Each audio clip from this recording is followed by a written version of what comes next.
Those who read newspapers and watch television and listen to the radio are given no real sense of the scale of the bloodshed among ordinary Iraqis.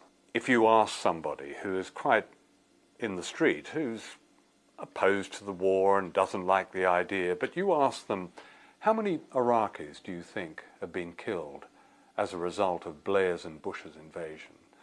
They may say a few thousand, they may not know.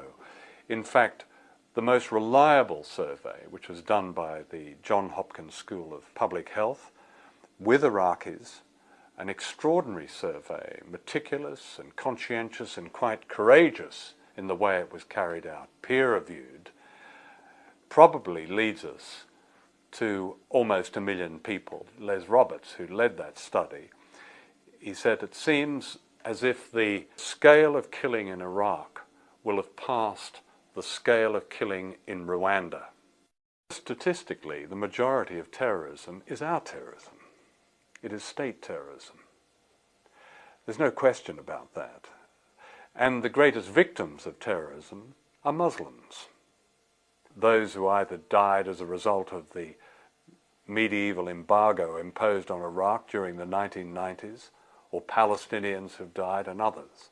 So the whole understanding of terrorism is upside down. Now there is, as opposed to state terrorism, a kind of privatized terrorism. It's very tiny. It's run by organizations called Al-Qaeda. There was one study at the University of Chicago that found that of this privatized terrorism, in the last 30-odd years, something like 20-odd thousand people had died.